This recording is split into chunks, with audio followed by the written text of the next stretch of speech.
Hi, Hi. I'm Richard Nzahoza, and I'm student I'm student in Bachelor of Arts program with College for America at Okay. Southern New Hampshire University, Okay. and I'm conducting this interview as a part of my academic work. With your consent, I will record this interview.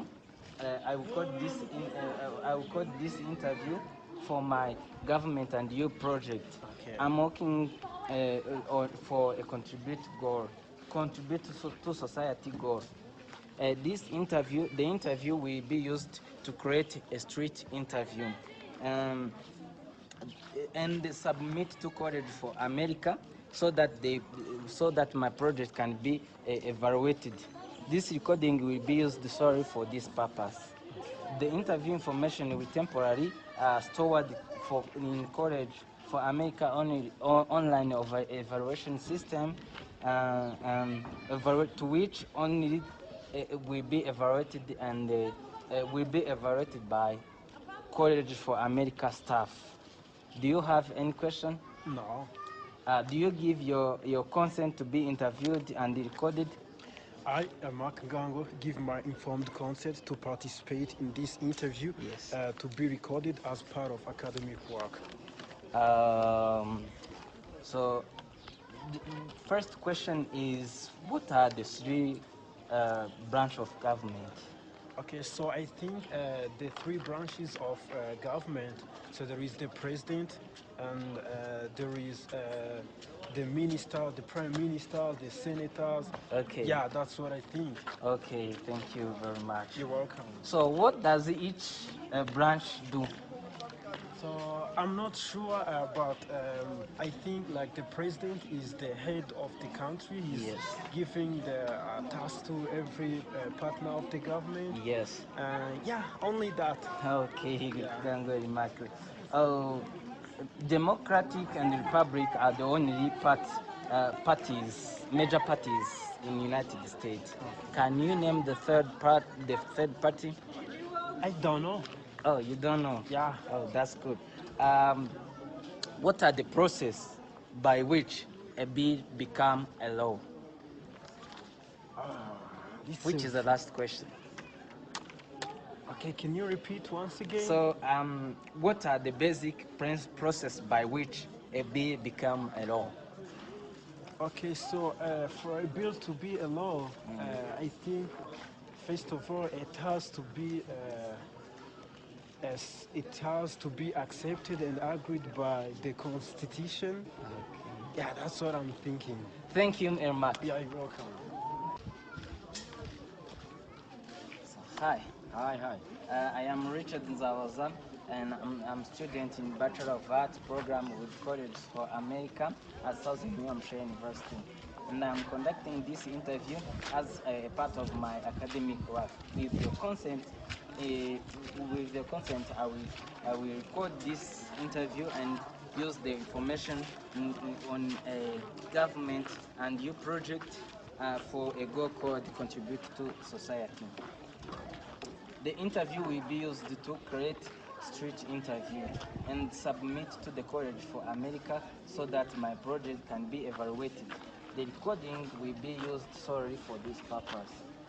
The interview information will temporarily stored in the College for America online evaluation system to which only the evaluators and college staff will have access on it. Do you have any question, Victor? No, Do you give your consent to be interviewed and recorded? of course. Have.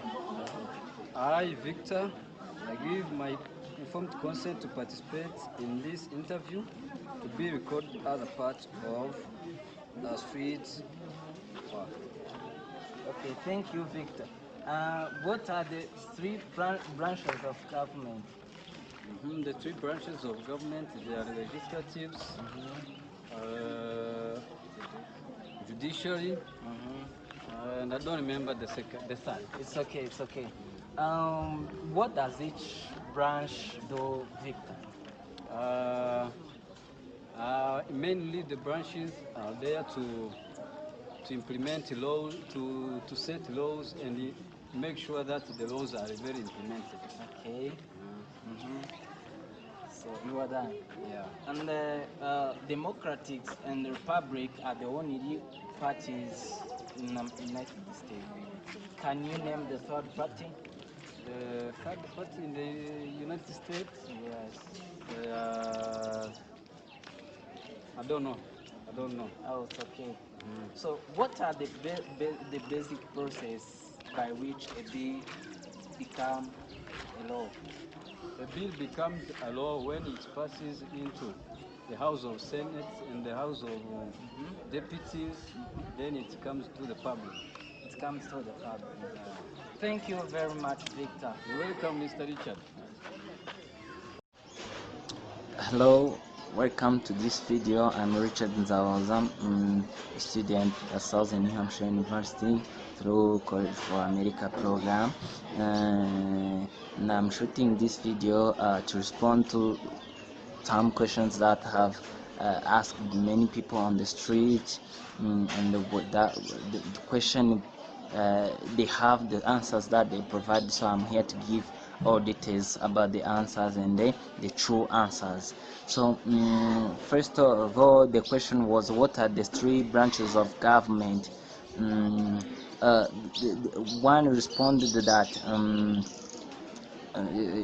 that he knows two, which are legislative and judicial. Judicial. And the other one respond that he doesn't know. So the true answer is we have legislative, and secondly we have executive, the third we have judicial. And so what each and every branch does, the main law of this of the each branch, the first legislative is in charge of making laws, and the second executive is in charge of carrying out the laws. The third judicial interprets all laws.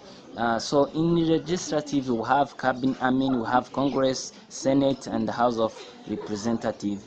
And in executive we have president, vice president, and the cabinet. And in judicial we have people like Supreme Court and the other federal courts. So I think the first question is covered. So for the second question, we had what does each do, each branch, and so what I think for the first question we have covered that question, and just let's talk about how they are connected and how do each and every regulate each other. So for the legislative, they are rule makers, means they make laws, and the executive carries out laws, and the judicial interpret laws. So each and every is connected. It means one make laws, other just carry out the laws, and the other interprets the laws. That's how they are connected. It means they help each other to just make good establishment of law. People are able to know the laws, and they making follow up of whether the laws are being implemented in a rightful way.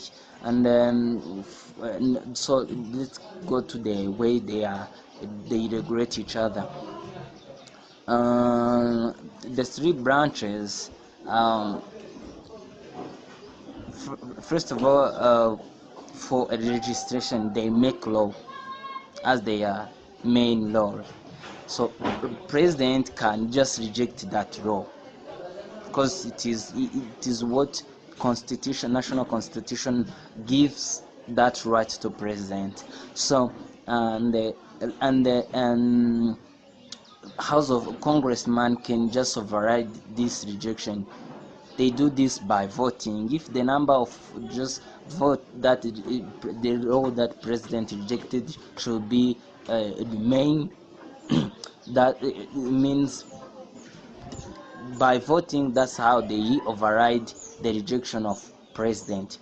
And the president also can nominate nine justice, and they can just can nominate a head of like Supreme Court. So that's how can just regulate the judicial branch.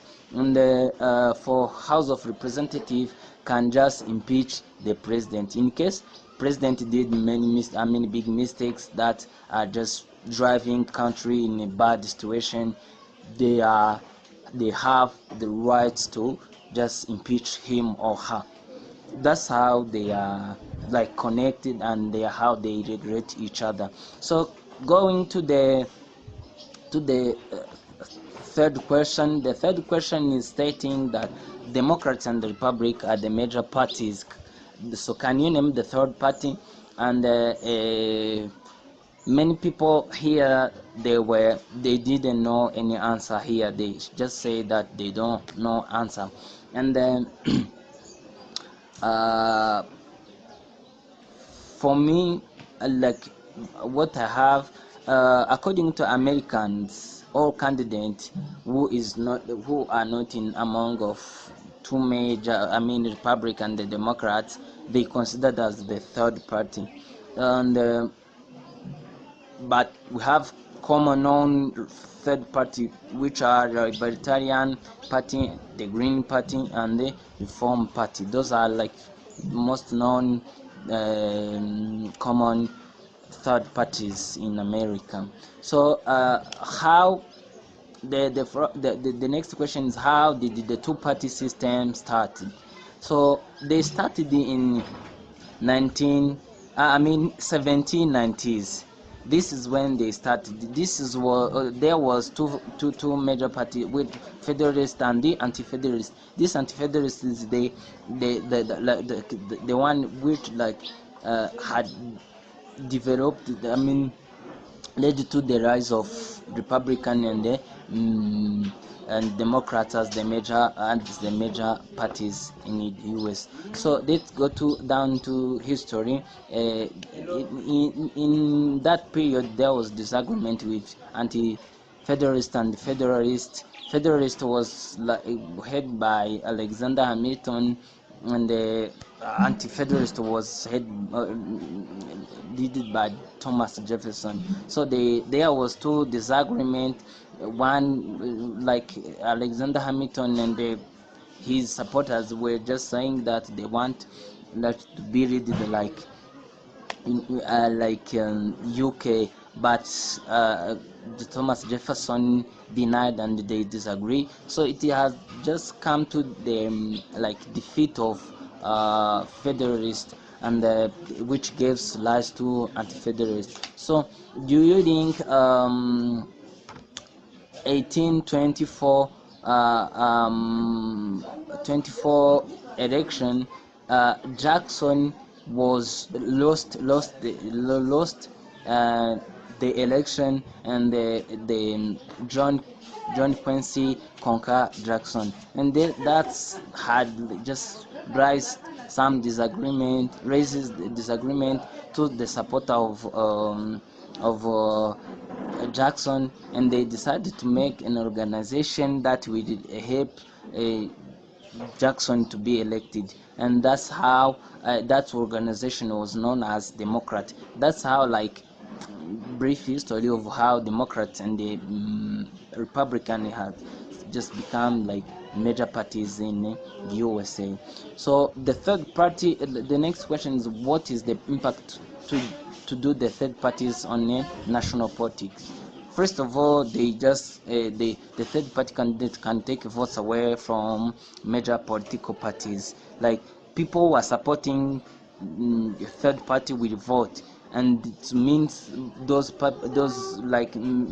candidates who are in those major party, Republican, Democratic, will lose votes. Next is, the third party candidate can shift national attention to particular issues. It means they need government to pay attention to given issues that third party is observing, that government should pay attention. So lastly, let's go to the question number 4. So the number 4 question is, what the basic process by which a bill become a law? So a bill has for a bill to become a law has to pass about 9 to 10 steps. First of all, it has to be born.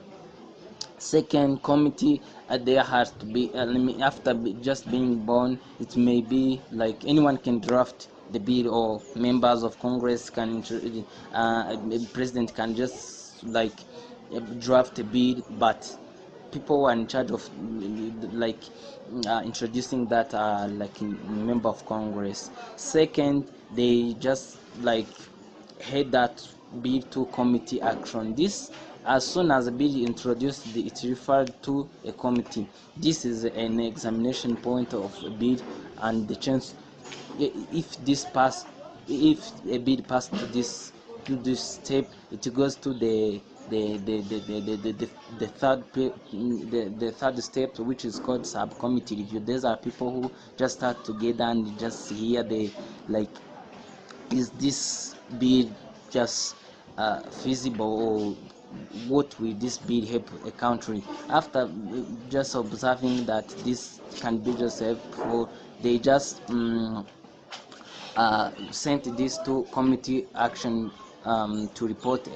They go to the fourth to the like they just invite people like experts, opponents, and other people to just observe if that bid is fair. And the fifth is committee action to report a bill. They report a bill to the congressman. So when it reaches it refer to the other chamber, to the Congress.